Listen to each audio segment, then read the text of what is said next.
My name is Tula Meadows. I'm 28. I wish you were never born.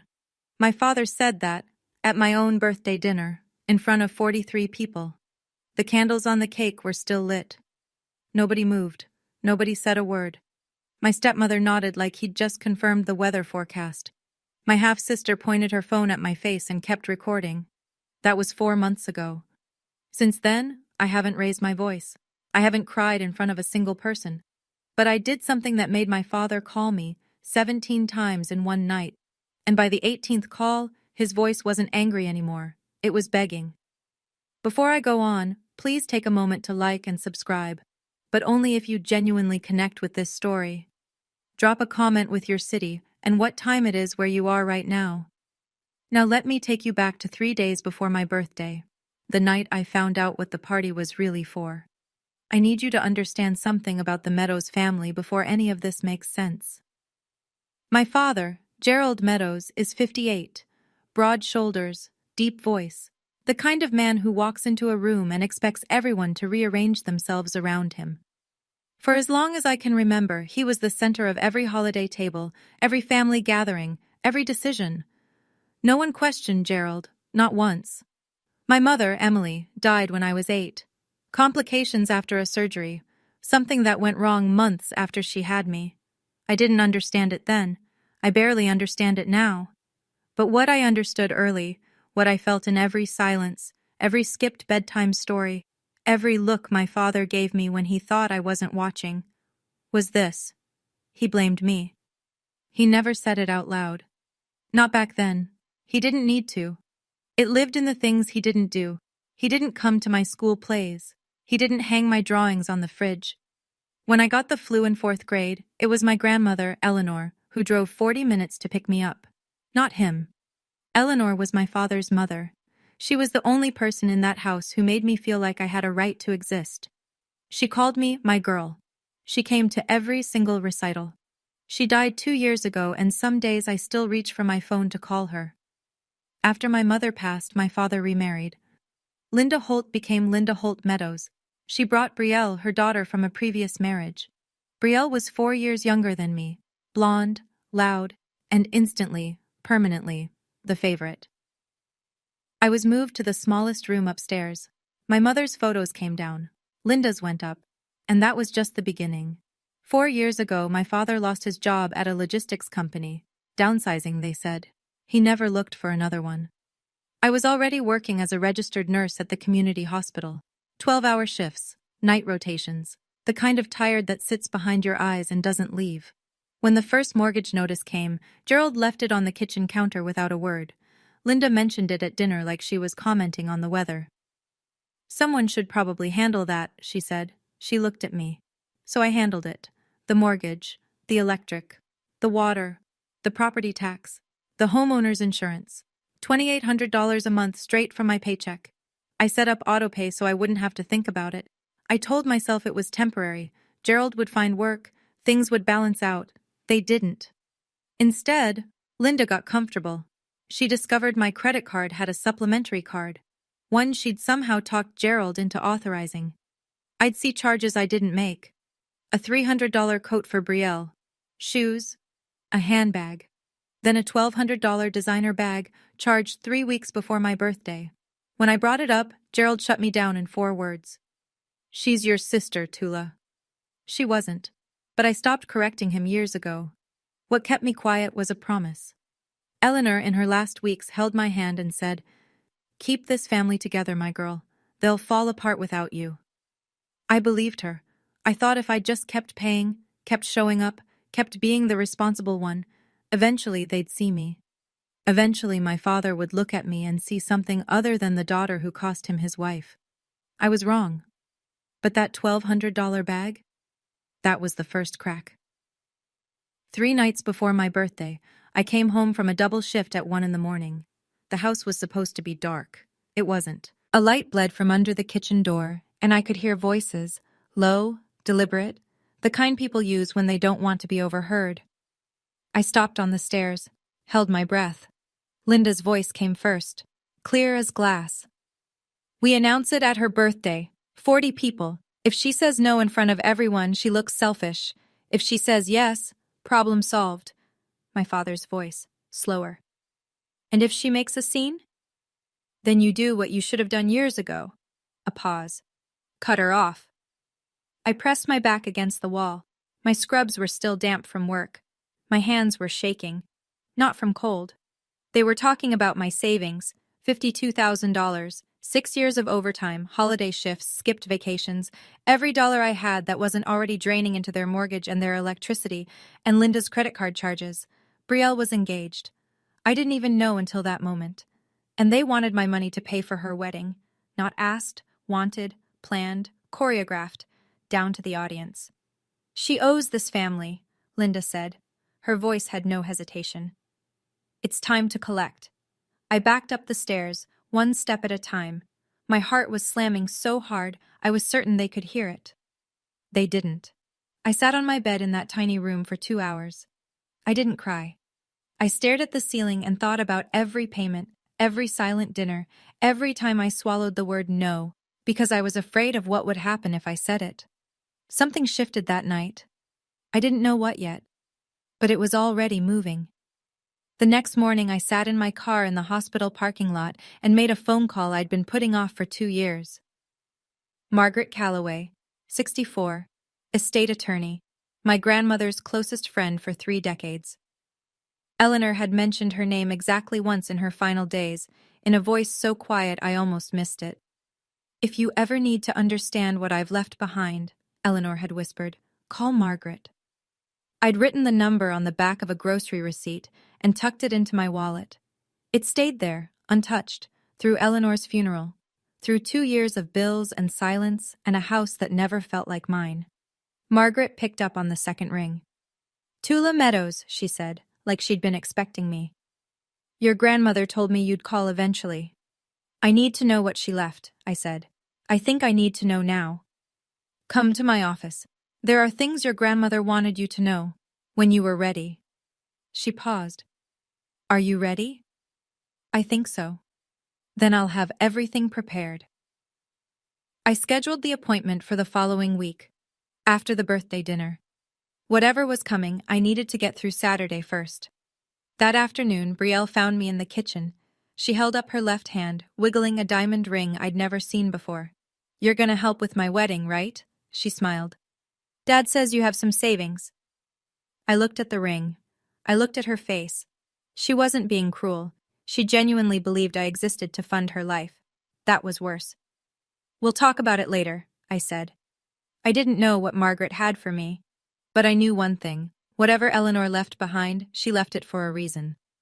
My grandmother was a careful woman, very careful. Let me tell you what $52,000 means when you're a nurse. It means 6 years of picking up every holiday shift nobody wanted. Christmas, Thanksgiving, New Year's Eve. It means eating leftovers from the break room instead of going out. It means driving a car with 200,000 miles on it because the monthly payment on a new one would slow the savings down. That money was supposed to be my way out. A down payment on a small place of my own. A life that didn't revolve around auto-pay transfers to a house where nobody thanked me. If I gave it to Brielle's wedding, I'd be starting from zero at 28 with nothing to show for a decade of work. No safety net, no future, just a pretty reception I helped pay for and a seat at the back of the church. But here's the thing that burned the most. It wasn't the money, it was the pattern. When I was 18, I applied for a nursing scholarship. Full tuition. I got accepted. The letter arrived in a white envelope addressed to me, and I never saw it. I found out 2 years later, by accident, when a former teacher mentioned it at a grocery store. Didn't you take that scholarship, Tula? You were the top candidate. I went home and searched, found the opened envelope in my father's desk drawer, shoved behind old tax forms. He'd read it. He never told me. When I confronted him, he didn't even flinch. You weren't ready, he said. You would have failed. I paid my own way through nursing school. Loans, night shifts at a diner, 3 years of sleeping 4 hours a night. Every time I built something, he found a way to take it. This time, I decided to stop handing him the hammer. In the Meadows family, Gerald was the oldest brother. That meant something. In our family, The oldest didn't just lead, he narrated. He decided who was generous and who was selfish, who was loyal and who was difficult. The rest followed because it was easier than fighting. My Uncle Roy was the only person who ever pushed back. He's Gerald's younger brother, a carpenter. Quiet guy, hands like sandpaper, the kind of man who says 10 words where other people say 100. 5 years ago, at Thanksgiving, Roy looked across the table and said, "Gerald, you're too hard on that girl." That was it. One sentence. Gerald didn't yell. He simply stopped inviting Roy to anything, stopped returning his calls. Within 6 months, Roy was erased from every family gathering like he'd never existed. That's what I was facing. Not just my father, the entire architecture of a family built around his version of events. 2 days before the party, Linda started making calls. I know because I heard her from the hallway, on speakerphone, cycling through aunts and cousins with the same rehearsed script. "Tula's been so difficult lately. She won't help with anything. Gerald gives, and she just takes." She called Aunt Patricia, Cousin Hannah, even my father's old college friend, planting seeds, framing the story before I ever got a chance to tell mine. Then my phone rang. It was Aunt Patricia. "Honey, what's going on? Your father says you've been giving them a hard time." I stood in my room, phone pressed to my ear, and realized the trial had already happened. The verdict was in, and I hadn't even been allowed to testify. I was walking into that birthday dinner already convicted. The only question was whether I'd accept the sentence. The night before my birthday, I stood in the bathroom and looked at myself in the mirror for a long time. Dark circles under my eyes from a 56-hour work week. Hair pulled back in a knot I hadn't bothered to fix. My scrubs still smelled like antiseptic. This is what a person looks like when they've been hollowed out slowly, I thought. Not by one event, by 1,000 small ones. 1,000 moments where someone said, "You're not enough," without ever using those words. Linda's voice carried through the wall. She was on the phone again. I could hear the tinny echo of speakerphone from the master bedroom. "She's always been jealous of Brielle. You know how it is. Some kids just don't have it in them to be grateful." I pressed my ear to the wall. I couldn't help it. "Gerald's given her everything," Linda continued. "A roof, food, stability, and she can't even do this one thing for her sister? Honestly, I don't know what Emily would think." Emily. My mother's name. In Linda's mouth, used as a weapon. My hands went flat against the wall. I closed my eyes. For a second, just 1 second, I wanted to open that door and scream. Scream until the neighbors heard.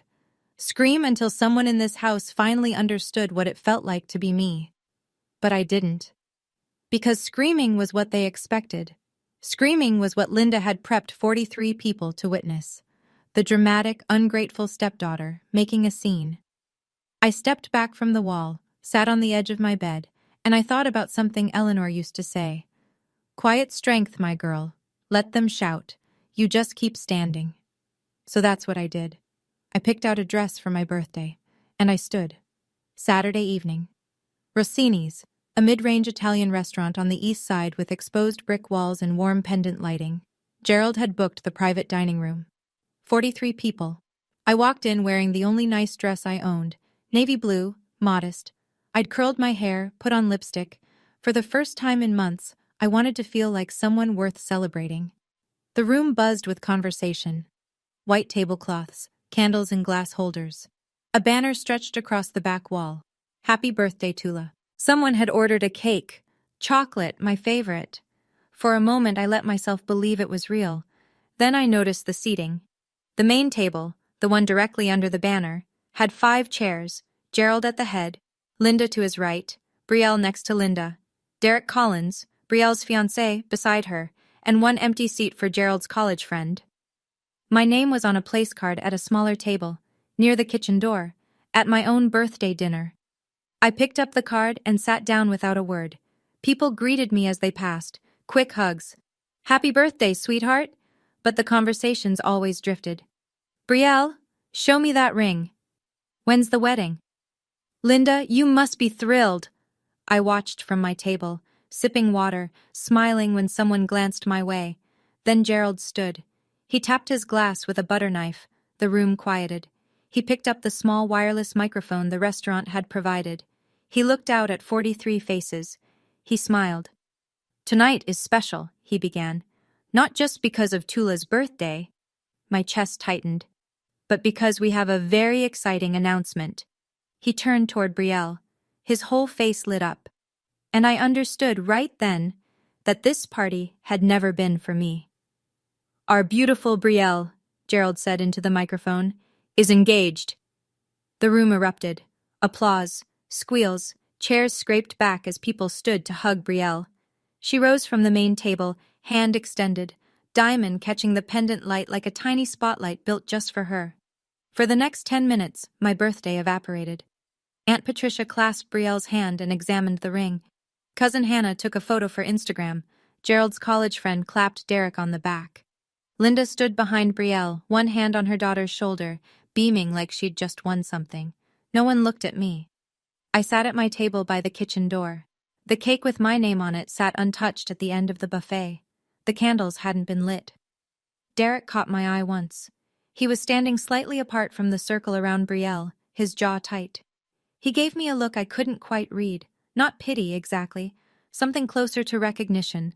Like he saw what was happening, but didn't know what to do about it. Then the room settled. People returned to their seats. Gerald stayed standing, microphone still in hand. "Now," he said. His voice shifted, warmer, practiced. He turned toward me. "Tula, honey, come here for a second." 43 people looked at me. I stood, walked to the main table. My heels clicked against the tile floor. Gerald put a hand on my shoulder, firm, performative. "Family takes care of family," he said to the room. "And now that Brielle's big day is coming, we need to pull together." He looked directly at me. "Tula, we need to talk about the wedding budget. Not in private, not later. Here, now, in front of everyone, exactly as Linda had planned." "Tula has been very responsible with her finances," Gerald said, addressing the room like a keynote speaker. "She's been saving for years, and I know she'll want to help her sister have the wedding she deserves." He squeezed my shoulder. The pressure said, "Agree." I stood still. Linda leaned forward in her chair. She dabbed her eye with a napkin, a gesture so practiced it could have been choreographed. "It's what your mother would have wanted, Tula." The room went soft. A few people murmured. Someone whispered, "Oh, Emily, my mother, my dead mother, used to guilt me into writing a check in front of 43 witnesses." I felt the blood rise to my face. My pulse was so loud I was sure the people at the nearest table could hear it. "This is my birthday dinner," I said. My voice came out steady, quiet. "Can we not do this here?" Gerald's smile thinned. His hand dropped from my shoulder. "Another time?" He shook his head slowly. "You always say another time, Tula. Not now. Never when it matters." His volume climbed. Not shouting. Gerald never shouted. He commanded, "I have given you a home, a family, 20 years of patience, and you can't do this one thing?" The room was a held breath, forks down, napkins still. Aunt Patricia stared at her plate. Cousin Hannah gripped her water glass. Brielle pulled out her phone, tilted the screen toward me. A tiny red dot blinked in the corner. Recording. I looked at the dot. I looked at Brielle. Her thumb hovered over the screen. For 1 second her hand trembled, like she almost lowered it. She didn't. Gerald stepped closer. His face was red now. "If you can't do this one thing for your family..." He didn't finish. Not yet. I spoke before he could finish. "I'm not giving away my savings, Dad." My voice didn't waver. "That money is for my future." The room shifted. Someone inhaled sharply near the back. I could feel 43 sets of eyes on my skin like heat lamps. Gerald stopped moving. His jaw tightened. Something behind his eyes went flat, like a switch being flipped. He stared at me for what felt like a full minute. It was probably 5 seconds. Then he said it. "I wish you were never born." Not screaming, not whispering, just stating it. The way you'd read a line from a receipt. Factual, final. The room didn't gasp. It froze. Sound left the space entirely. I could hear the muffled clink of dishes from the kitchen behind the wall. The instrumental music from the overhead speakers suddenly felt obscene, like someone playing a flute at a car accident. Aunt Patricia set her fork down very slowly. Linda didn't speak. She simply looked at Gerald, then at me, and nodded. One small, certain nod. As if she'd been waiting for this sentence for years. Brielle's phone was still pointed at my face. Her hand was shaking now, but she didn't lower it. Derek, behind Brielle, pushed his chair back from the table, not standing, just creating distance. His expression had gone tight, closed, like a man recalculating something he'd already decided. I felt something crack inside my chest. Not break, crack, like ice on a pond in early spring, quiet, deep, the kind of fracture you can't see from the surface. I looked at my father. I looked at the room full of people who heard those words and chose silence. And I made a decision. I didn't cry. I picked up my napkin from the table, folded it once, twice, set it down neatly beside my untouched water glass. I looked around the room one more time. 43 people. Some stared at their plates. Some looked at Gerald. A few looked at me. With what? Pity? Shock? I couldn't tell anymore. It didn't matter. Nobody spoke. I turned to the room and said the only thing I had left. Thank you all for coming to my birthday. Then I picked up my bag from the back of my chair, walked across the dining room, and pushed through the door. The night air hit me like cold water. I made it to my car in the parking lot before my hands started shaking. I sat behind the wheel for 3 minutes, gripping it, breathing through my nose like I was coaching a patient through a panic episode. Then I reached for my phone. One contact. One call. Margaret Calloway picked up on the first ring, at 10:15 on a Saturday night. Margaret, I said. I want to come in tomorrow. I'm ready. A pause. Then her voice. Calm, unsurprised, like she'd been keeping a seat warm. I'll have everything prepared, Tula. 9 a.m. I hung up. I didn't know what everything meant yet.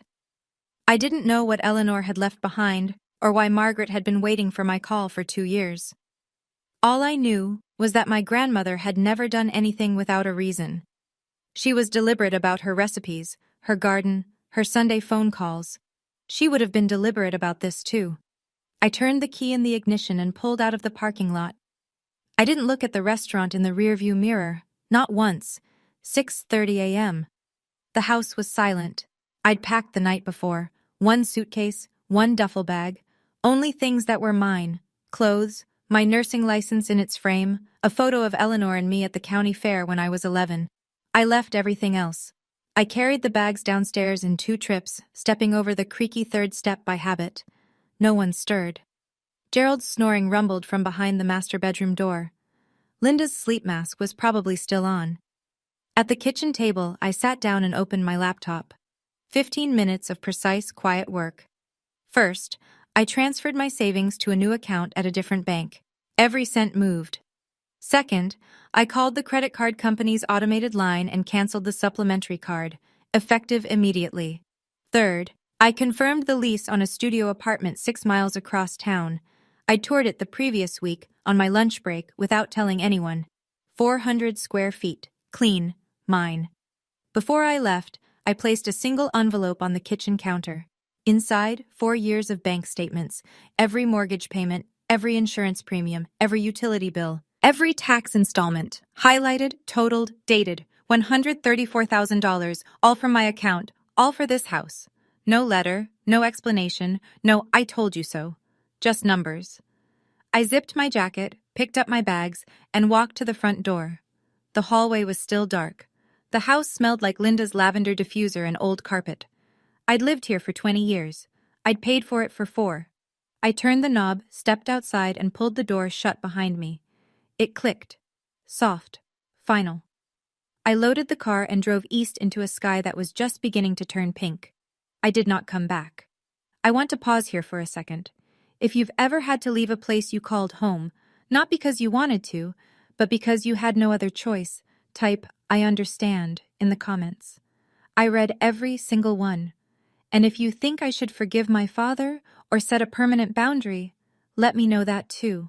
Because the story is about to take a turn I didn't see coming. Here's what I learned later, pieced together from Uncle Roy and Cousin Hannah. Sunday morning. Linda walked into the kitchen around 9. She noticed the envelope on the counter but pushed it aside to make coffee. She climbed the stairs to tell me breakfast was ready, not out of kindness, out of habit. My room was empty, closet cleared, bed stripped to the mattress. She called Gerald. Her voice was flat, almost amused. She actually left. Gerald came upstairs, looked at the bare room, shrugged. Good, let her sulk. She'll be back by Friday. He went downstairs and turned on the television. Brielle woke up next. She reached for her phone and opened the banking app. The supplementary credit card was declined, frozen, canceled. She called me. Voicemail, called again. Voicemail. She walked into the living room, phone in hand. My card's not working. Did Tula do something? Gerald glanced at her. She's throwing a tantrum. It'll pass. Linda found the envelope on the counter again. She picked it up, weighed it in her hand, then set it back down unopened. Probably some dramatic goodbye letter, she said. I'm not giving her the satisfaction. By Monday afternoon, Gerald had called me 4 times, each time voicemail. He left one message. Tula, this is childish. Call me back. By Wednesday, silence from my end. Not a single text, email, or returned call. Gerald told Aunt Patricia I was going through a phase. He told his college friend I was being emotional about the birthday thing. He told Roy, actually, he didn't tell Roy anything. They still weren't speaking, and the envelope sat on the kitchen counter untouched. A time bomb no one bothered to open. Day 5. The electric company sent an automated notice, past due. Gerald called their customer service line, gave his name, asked for the account details. I'm sorry, sir. The account is registered to Atula Meadows. He blinked. That's my daughter. I live at this address. We can only discuss account details with the registered holder. He hung up, stared at the phone. Day 7. A letter from the bank. Not a bill, a formal notice. Mortgage payment overdue. He tore open the envelope standing at the mailbox. The name on the mortgage, Tula E. Meadows. Gerald read it twice. Then he carried it inside and dropped it on the kitchen table in front of Linda. What the hell is this? Linda picked it up. Her eyes scanned the page. Her mouth opened, closed. That's impossible. This is our house. That's what I said. Gerald went to the filing cabinet in the hallway closet, the one he hadn't opened in years. He pulled folders, tax returns, old pay stubs, insurance papers. He searched for a deed, a title, anything with his name on it. Nothing. Not a single document tied him to the house. Then Linda remembered the envelope. She walked back to the kitchen counter. The white envelope was still there, now with a coffee ring on one corner. She tore it open. Pages. Dozens of pages. Bank statements going back 4 years. Each one highlighted. Each one showing auto-pay withdrawals from Tula's checking account. Mortgage, electric, water, insurance, tax. Total $134,000. Linda sat down. She didn't speak for a long time. Gerald stood behind her, reading over her shoulder. His face had gone gray. But they still didn't know the worst part. The house wasn't just in my name because of payments. It had never been in Gerald's name, not once. Gerald did what Gerald always did when he lost control. He picked up the phone and started narrating. Within 24 hours, half the family had heard his version. Tula walked out. Tula canceled the credit card. Tula stopped paying bills. She's punishing us because she didn't get enough attention at her birthday. Some people believed him. They always had. But something was different this time. Some people remembered that night at Rossini's. They remembered Gerald's face when he said those words. They remembered the silence that followed.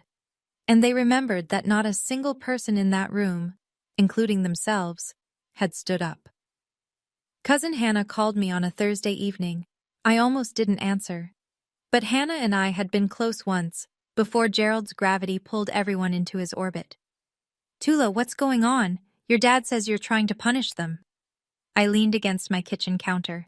My kitchen counter, in my studio apartment, where the only sounds were mine. Hannah, I said. Did he tell you what he said to me at my birthday? Silence. What did he say? Ask him. Ask him in front of people. She didn't respond for a moment. Then, quietly. I was there, Tula. I heard it. I didn't know what to do. I know, I said. Nobody did.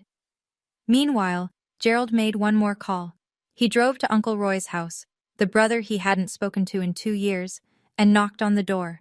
Roy opened it, looked at Gerald for a long time. I need your help, Gerald said. Tula's gone off the deep end. Roy leaned against the doorframe. Gerald, did you really say that to her? At her birthday? Gerald's jaw tightened. She provoked me. Roy shook his head, slowly. A father doesn't say that, not to his child, not ever. And he closed the door. He found me on a Tuesday, I don't know how.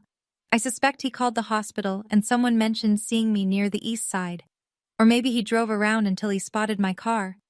Either way, I came home from a shift to find Gerald Meadows standing outside my apartment door, arms crossed, jaw set, looking like a man about to deliver a performance, not an apology. I unlocked the door, stood in the frame, didn't step aside. You need to come home, he said. This has gone far enough. I looked at him. My father. 58 years old, gray at the temples, the same broad shoulders, the same voice that used to fill every room. But standing in my hallway, under fluorescent lighting, he looked smaller than I remembered. You told me you wished I was never born, I said. In front of 43 people, on my birthday. I was upset. You were being difficult. Saying no to giving away my savings is not being difficult, it's being an adult. His nostrils flared. I'm your father.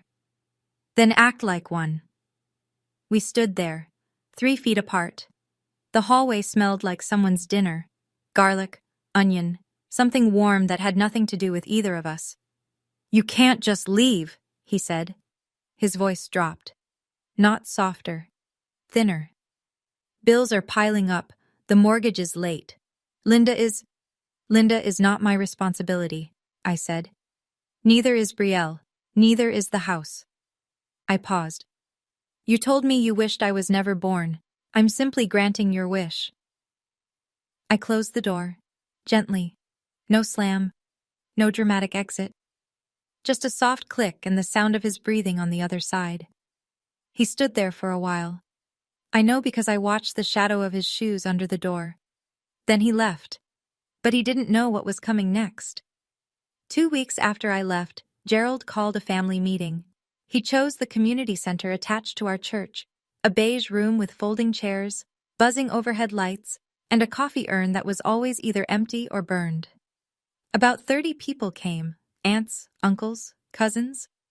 Some I hadn't seen since Eleanor's funeral.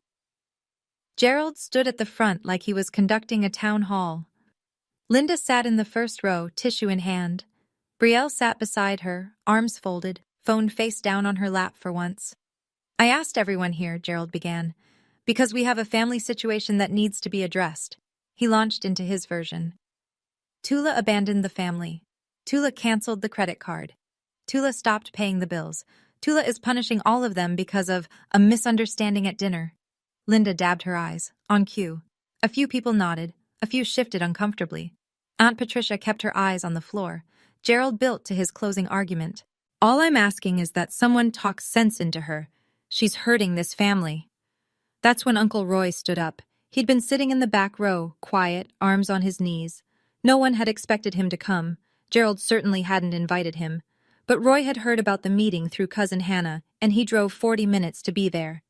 Gerald, Roy said. His voice was level, carpenter steady. Before you say anything else, did you invite Margaret Calloway? Gerald frowned. Who? Why would I? The side door opened. Margaret Calloway stepped in. 64 years old, gray blazer, reading glasses on a chain around her neck, a leather portfolio under her arm. She nodded once at Gerald. Mr. Meadows, I'm here on behalf of your daughter. She paused. And your mother. The room went dead silent. Margaret didn't rush. She set her portfolio on the folding table at the front of the room, opened it, and removed a single document in a clear plastic sleeve. My name is Margaret Calloway. I'm an estate and real estate attorney. I was Eleanor Meadows' legal counsel for 23 years, and her friend for longer than that. She placed the document flat on the table. 2 years before her passing, Eleanor Meadows executed a legal transfer of the property at 412 Birchwood Lane to her granddaughter, Tula Eleanor Meadows.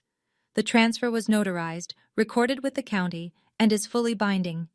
She slid the document forward. The deed, clear as daylight. Gerald stared at it. His face didn't move. "That's impossible," he said. "That is my house." Margaret looked at him over her reading glasses. "Your name has never been on the deed, Mr. Meadows. Your mother purchased the home in 1987. She chose who would inherit it." The room erupted in murmurs. Chairs creaked. Someone whispered, "Oh my God." Linda shot to her feet. "That can't be right. We've lived there for—" "You've lived there as permitted occupants," Margaret said, "not as owners." Gerald's hands gripped the edge of his chair. "My mother would never do this behind my back." Roy stood again. He'd been quiet until now. "She did, Gerald." His voice was low but firm. "I was there. I witnessed the signing." The room turned to Roy, 30 faces, recalculating. Gerald stared at his brother. "You knew?" "Mom asked me to be there. She said you'd understand eventually." Roy swallowed. "She also said you probably wouldn't." Gerald opened his mouth. Nothing came out. Linda grabbed Brielle's arm. Brielle shook her off, and Margaret calmly reached into her portfolio for the next set of documents. "In addition," Margaret continued, unclipping a thick stack of highlighted pages, "over the past 4 years, Tula Meadows has personally paid the full mortgage, homeowner's insurance, property tax, and all utilities for the property at 412 Birchwood Lane." She spread the statements across the table like a dealer laying out cards. Mortgage, $1,400 per month. Insurance, $380 quarterly. Property tax, $4,200 annually. Utilities, averaging $600 per month. She adjusted her glasses. Total personal expenditure, approximately $134,000. All documented, all from Tula's individual checking account. The room didn't erupt this time. It sank. The kind of silence where you can hear someone swallow 3 rows back. Aunt Patricia, the woman who had called me to ask why I was giving my father a hard time, pressed her hand over her mouth. Cousin Hannah stared at the table. Her eyes were wet. An uncle near the back leaned forward. "She paid for the whole house? This whole time?" "She did," Margaret said. "And during that same period, a supplementary credit card linked to Tula's account was used for personal purchases by other household members. Those charges were also paid by Tula." Linda's face went white. Not pink with embarrassment, white, drained. "She lived there for free," Linda blurted. That was her contribution to the family. Room and board." Margaret looked at Linda, not unkindly, but without a trace of indulgence. "Mrs. Meadows, Tula was paying the mortgage on a property she legally owns. If anything, she was subsidizing your housing." Someone in the back row let out a breath that was almost a laugh. Gerald hadn't moved. He sat with both hands on his knees, staring at the bank statements from 4 feet away, as if looking at them too closely might make them more real. These were numbers, not opinions. Numbers don't take sides. Aunt Patricia stood first. She was 61, 5'2", and had never raised her voice at a family gathering in her life. She looked at Gerald the way you look at someone you're seeing clearly for the first time. "Gerald," she said, "you stood in that restaurant and told that girl you wished she was never born. The girl who paid for your roof?" Gerald didn't answer. Cousin Hannah spoke next, her voice cracking. "I called her. I called Tula and accused her of being selfish. She didn't even defend herself. She just asked if I knew what you said." Uncle Ray, Gerald's cousin from Ohio, crossed his arms. "Eleanor knew. She saw this coming. That's why she did what she did." Gerald tried to regain the room. He straightened in his chair, squared his shoulders, and used the voice that had controlled this family for decades. "This is a family matter. Margaret, I think you should leave." Margaret closed her portfolio with one smooth motion. "I was asked to present a file. The file has been presented." She nodded once. "Good evening." She walked out the side door. No drama. No final word. Just a woman who had done exactly what she came to do. The door clicked shut. Gerald looked around the room. 30 faces. Not one of them was on his side. Roy sat back down, arms folded. Patricia shook her head. Hannah wiped her eyes. Linda grabbed Brielle's wrist. We're leaving. Brielle pulled her arm free. No, Brielle said. It was one word. Quiet. But Linda's head snapped toward her daughter like she'd been slapped. Brielle! I said no, Mom. It was the first time I'd ever heard Brielle refuse Linda anything. I wasn't in that room. But Roy told me about it later, and when he described that moment, even he sounded surprised. I want to ask you something real. If you were in my shoes right now, knowing everything you know, would you give Gerald a second chance, or would you draw the line for good? Type second chance or boundary in the comments. I read every single one, and I'd love to hear your take. Now let me tell you what I decided, because it wasn't simple. 2 days after the family meeting, Margaret sent a formal letter to Gerald and Linda. 60-day notice to vacate the property at 412 Birchwood Lane. It was typed on firm letterhead, sent certified mail. Every line was legally precise, procedurally clean, and completely within my rights as the property owner. I didn't send it myself. I didn't attach a personal note. Margaret handled it the way she handled everything, correctly. That night, Gerald called me 17 times. Calls 1 through 10 were angry. I know because I listened to the voicemails the next morning in order, like chapters of a book I already knew the ending to. You think this is funny? This is my family's house. You ungrateful. Click. Calls 11 through 15 shifted, harder to listen to. The anger started to crack, and underneath it was something thinner. Desperation. Tula, we can talk about this. Just tell Margaret to pull the letter back. I'll apologize. Is that what you want? Call 16 was silence. 28 seconds of breathing, then he hung up. Call 17. The last one. Gerald's voice stripped of everything. No authority, no performance. Tula, please. Where are we supposed to go? I sat on the edge of my bed in my studio apartment, morning light through the window, a mug of coffee going cold on the nightstand. I played that last voicemail twice. I didn't feel victory. I didn't feel satisfaction or vindication or any of the things people think you're supposed to feel when the person who hurt you finally breaks. I felt something quieter, like setting down a bag I'd been carrying for 20 years and realizing how badly my shoulders ached. I saved the voicemail, closed my phone, and went to work. I had a 12-hour shift. Patients needed me. That hadn't changed. 3 days later, Brielle called. I almost didn't pick up, but something made me tap the green button. Maybe the memory of her pulling her arm away from Linda in that church room. Maybe curiosity. Tula. Her voice was thick, congested. She'd been crying. Please, can we just talk? I'm listening. If we lose the house, my wedding, everything, it's all falling apart. Can you tell Margaret to stop? I leaned against my kitchen counter. Outside, a neighbor's kid was riding a bicycle in circles. The normalcy of it felt surreal. Brielle, did you watch the video you recorded that night? Silence. What video? At the restaurant. You pointed your phone at me while Dad said those words. You didn't put it down. You didn't say, Dad, stop. You just recorded. More silence. Longer this time. I didn't mean... I know, I said. That's exactly the problem. You never mean anything. Things just happen around you and you let them. I could hear her breathing, ragged, uneven. I'm not doing this to punish you, Brielle. I need you to understand that. I'm not punishing Dad. I'm not punishing Linda. I am done being the person who sacrifices everything so everyone else is comfortable. But where will we... That's not my question to answer anymore. A long pause. I could hear Linda's voice in the background, muffled, urgent, coaching Brielle on what to say next. I have to go, I said. Tula, wait.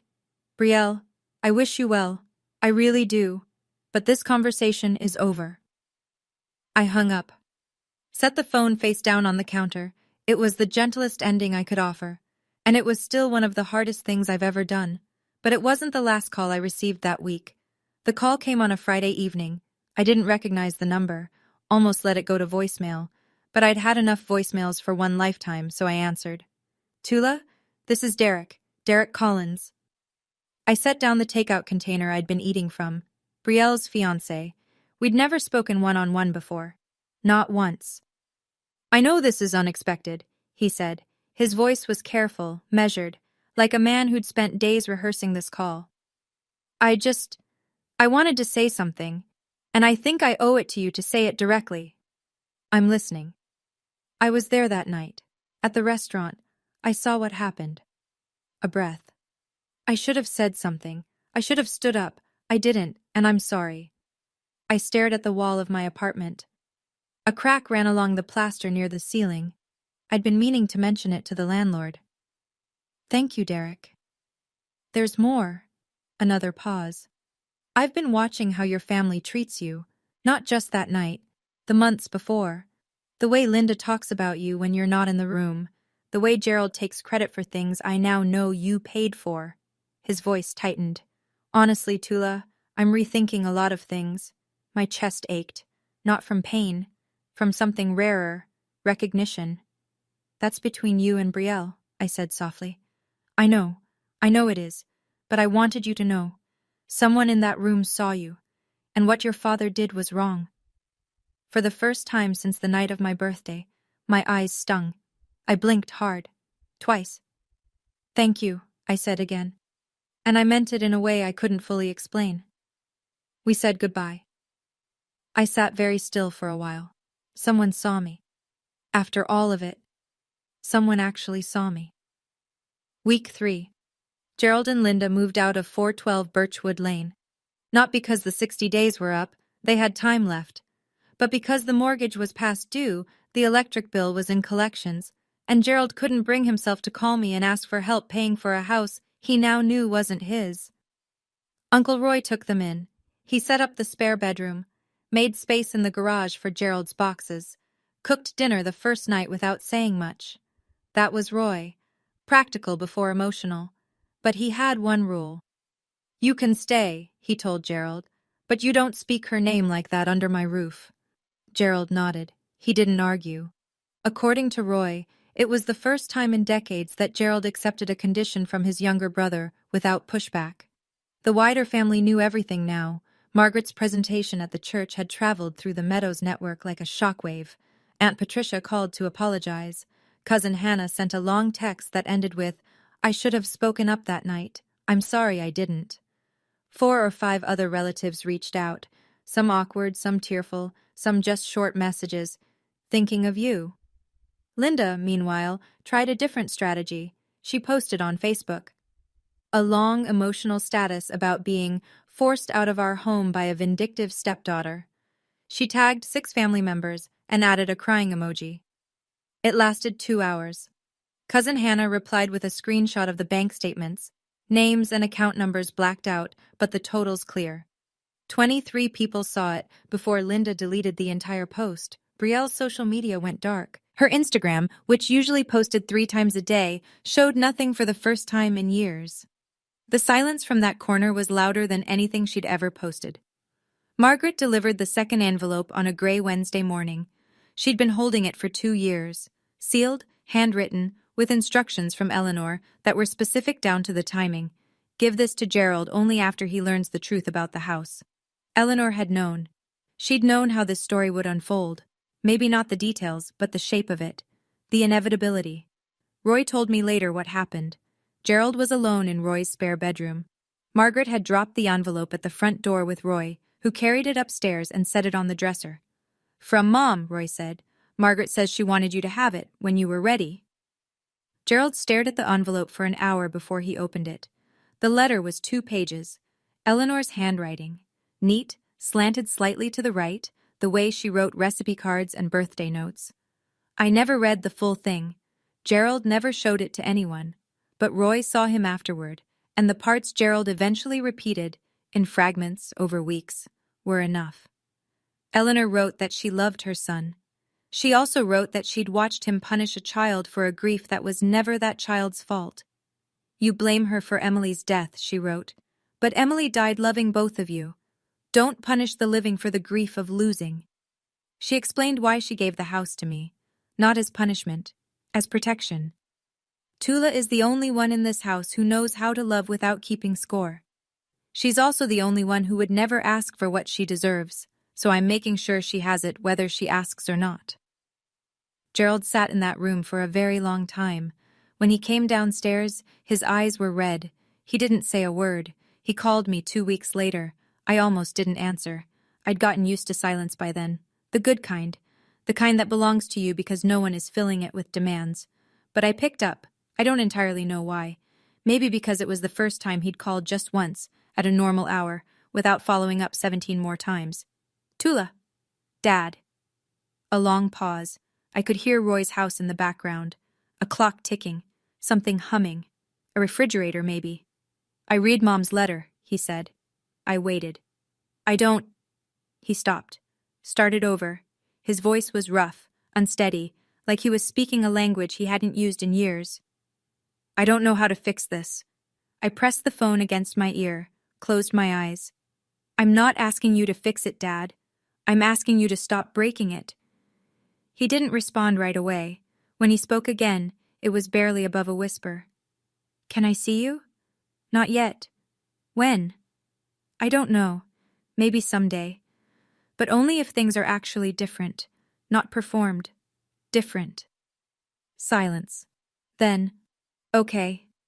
No fight, no lecture, no, after everything I've done for you. Just, okay. We stayed on the line for another 10 seconds without speaking. Then I said goodbye, and I hung up. I stood by the window in my apartment. The sun was setting behind the buildings across the street, turning everything gold and long-shadowed. I wasn't forgiving him. I want to be clear about that. Forgiveness isn't a phone call. It's not a single moment. It's a process that requires evidence, not just words. And I hadn't seen evidence yet. But I'd heard something in his voice I'd never heard before. Not an apology, something smaller, something that might, in time, grow into one. Or it might not. And I'd be okay with that too. 3 months later. My apartment is 400 square feet. The hot water takes 90 seconds to warm up. The walls are thin enough that I can hear my neighbor's cat meowing at 5 in the morning. It's mine. I still work at the hospital. Still take night shifts. Still eat leftovers in the break room on Tuesdays. But when I check my bank account now, the number is mine. Every dollar earned, every dollar spent, accounted for on my terms. Uncle Roy comes by every Sunday. He brings coffee from the place on Elm Street and sits on my second-hand couch and tells me about whatever he's building in his shop that week. We don't talk about Gerald much. We don't need to. Cousin Hannah has become something I didn't expect. A real friend. She texts me recipes. She showed up with a houseplant last month and a card that said, "For your new beginning." It sits on the windowsill next to Eleanor's photo. That photo, Eleanor and me at the county fair the summer I turned 11, is hanging on the wall across from my bed. Next to it, my nursing license, framed. 2 things I earned. 2 things no one can take. Last week, Derek texted me. Short, polite. He and Brielle have postponed the wedding. I need to figure out what kind of family I'm marrying into, he wrote. I didn't reply. That's not my story to write. Brielle hasn't called. I don't know what she's feeling. I hope, somewhere under the silence, she's asking questions she never thought to ask before. But that's her work, not mine. And Gerald? He sent a Christmas card. No apology inside, no letter.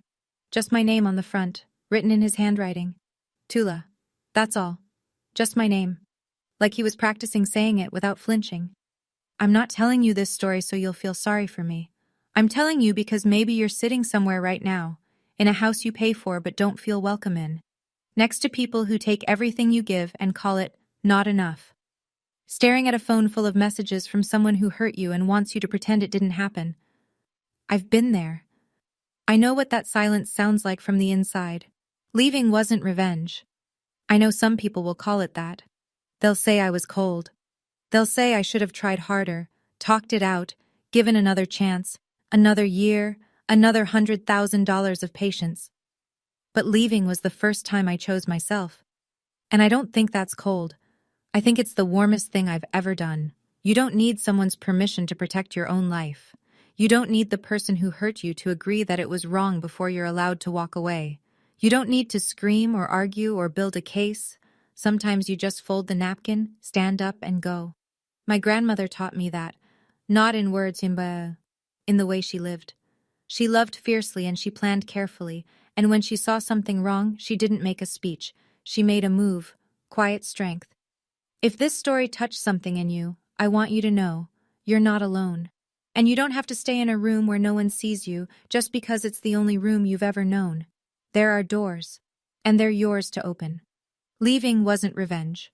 Leaving was the first time I chose myself. And I'd make the same choice again. Every single time. If you stayed until the very end, thank you, sincerely. Now I want to know, do you think Gerald has really changed? Or is it just temporary regret? Type changed or temporary in the comments. I read every single one and I'll heart the ones that make me think. And if you want more stories like this one, check the description. There's another one waiting for you. I'll see you there.